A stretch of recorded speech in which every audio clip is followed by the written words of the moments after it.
ஒருத்தனை அடிக்கிறது பெரிய விஷயம் இல்லை, அடிக்கிறது ஒரு நிமிஷம் தான். எங்களுக்கு மலையில் மேய்ஞ்சாத்தான் எங்களுக்கு வாழ்வாதாரம். எங்கள் பிள்ளையங்குட்டியை காப்பாற்றுறதே அது எங்கள் மாடு ஆடுதே.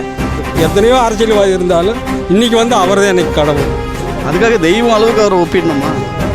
தெய்வமே சமயத்தில் ஒதுங்கினாலும் இவர் இன்னைக்கு வந்து தெய்வமாக இது கை கொடுத்துருக்காரு.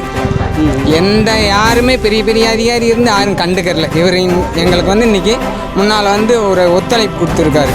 அது வாசி எங்களுக்கு ஒரு கடவுள் மாதிரி. 2006 வந்து வன உரிமை சட்டப்படி இருக்கு. 1931 போட்ட பாஸ் ஆட்டு இருக்கு. 1928 வான பாஸ் இருக்கு.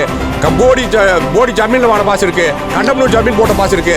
இப்போ பாதிக்கப்படுற மக்களுக்கு அவருடைய போராட்டங்களோட வலிமை தெரியும். ஆனால் ஒரு சிலர் வந்து விமர்சனம் பண்ணுவாங்க. என்னென்னா சீமான் அவர்னாலே என்னப்பா அங்கே போராடுவார், பனைமரம் ஏறுவார், ஆடு மாடு மேய்ப்பார்னு அவர் கொஞ்சம் நகைப்புக்குரிய விஷயமா ஒரு சிலர் பார்ப்பாங்க. அவங்களுக்குலாம் நீங்கள் என்ன சொல்ல விரும்புறீங்க? இந்த வனப்பகுதி காட்டுப்பகுதியெல்லாம் மேய்க்கிறதுக்கு தடை இருக்குது. அதுக்காக ஏற்கனவே வந்து சீமான் அவர்கள் ஒரு மாநாடு நடத்தினார். இப்போ அதனை தொடர்ந்து அவராகவே இன்றைக்கி மலையில் ஏறி மாடும் மேய்ச்சிருக்காரு. எப்படின்னு இருக்குது உங்களுடைய மனநிலையெல்லாம்? அவர் வந்ததும் எங்களுக்கு ஒரு தெய்வம் வந்தது மாதிரி இருக்குண்ணே. நல்ல ஒரு ஒத்துழைப்பு. இது மாதிரி எங்களுக்கு வந்து என்றைக்குமே மலையில் மாடு மேய்ஞ்சாதான் எங்களுக்கு வாழ்வாதாரம். அதை நம்பிதான் பிள்ளை குட்டி பூராமே பிழைக்கிறோம். பிறந்த பிள்ளையிலேருந்து வயசாகிற வரைக்கும் அதை நம்பிதான் இருக்கிறேன். பச்சை குழந்தை வந்து பூராமே பால் அதுலேயே இருக்குது.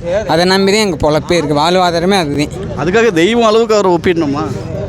தெய்வமே சமயத்தில் ஒதுங்கினாலும் இவர் இன்னைக்கு வந்து தெய்வமாக இது கை கொடுத்துருக்காரு. எந்த யாருமே பெரிய பெரிய அதிகாரி இருந்து யாரும் கண்டுக்கறல. இவர் எங்களுக்கு வந்து இன்னைக்கு முன்னால் வந்து ஒரு ஒத்துழைப்பு கொடுத்துருக்காரு.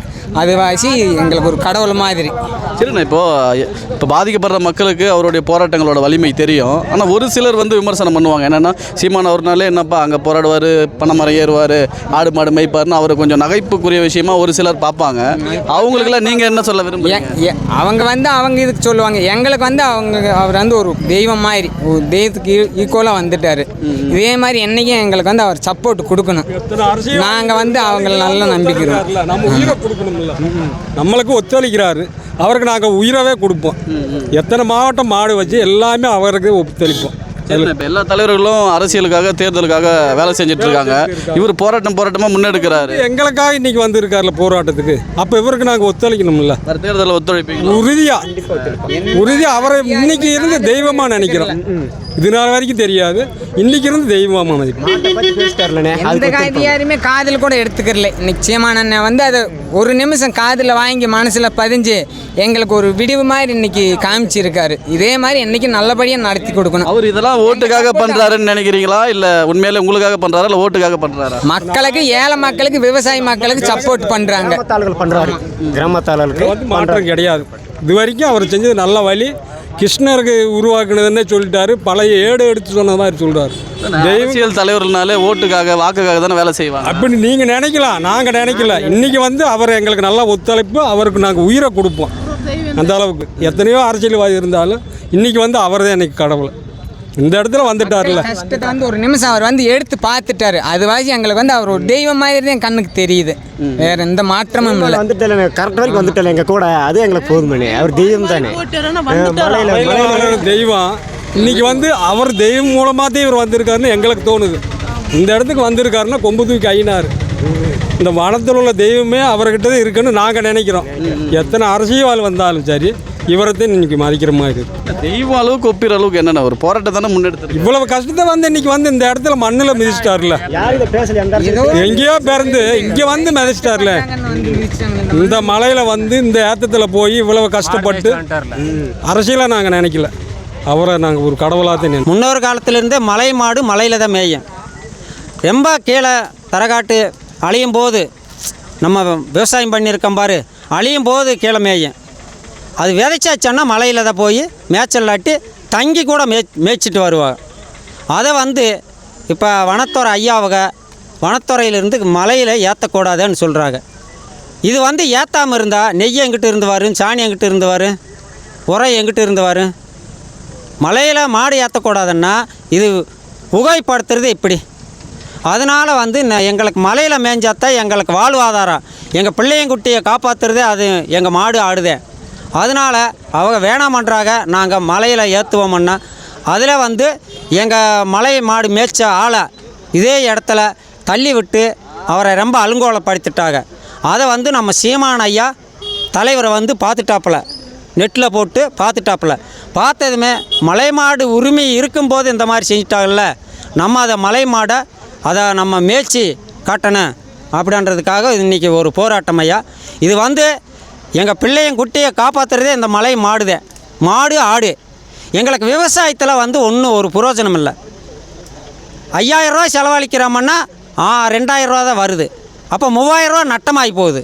எங்களுக்கு விவசாயத்தில் ஒரு புரோஜனம் இல்லை. சரிங்க, இப்போ அவரே நெட்டில் பார்த்துட்டு வந்துட்டு எங்களுக்காக போராடுறாருன்னு சொல்கிறீங்க. ஆனால் கோரிக்கைகள் வச்சாமலே அதை செய்யாத அரசியல் தலைவர்களும் இருக்காங்க. இப்போ அவராக பார்த்துட்டு உங்களுக்காக வந்திருக்காருல்ல, மற்ற தலைவர்களுக்கும் அவருக்கு என்ன வித்தியாசமாக பார்க்குறீங்க? வித்தியாசம்னா அவருக்கு வந்து இந்த ஆடு மாடில் அடிப்பட்டவர், அனுபவப்பட்டவர். அப்போ அனுபவப்பட்டதுனால இந்த மலை மாடை மலையில் ஏற்ற விடாட்டி மக்கள் வாழ மாட்டாங்க, நம்ம ஏழை மக்களை வாழ முடியாதுன்றதுக்காக அவர் எங்களுக்காக வந்து கோரிக்கை எடுத்து நிறைவேற்றிருக்காரு. இன்றைக்கி அவராக ஏறி இப்போ மாடெல்லாம் மேய்ச்சிருக்காரு. இப்போ உங்களுடைய மனநிலை எப்படி இருக்குது? மனநிலை எங்களுக்கு சந்தோஷமாக இருக்குது. எல்லா அரசியல் தலைவர்களும் தேர்தலுக்காக இறங்கி வேலை செய்கிறாங்க. இவர் வந்து உங்களுக்காக போராடிட்டு இருக்காருல்ல, அதனால் வர தேர்தலில் இவருக்கு உங்களுடைய ஆதரவுலாம் இருக்குமான்னு கேட்க. கட்டாயம் நாங்கள் வந்து இந்த மலை மாடு வச்சிருக்கிற பூரா எங்கள் குடும்பம் எத்தனை மலை மாடு எத்தனை ஊர் இருக்கு, எங்கள் ஜாதி நாய்க்குமார், கம்பளத்தை நாய்க்குமார் எத்தனை ஜாதி இருக்கோம், நாங்கள் கட்டாயமாக அவருக்கு வந்து ஒத்துழைப்போம், நன்றி செய்வோம்.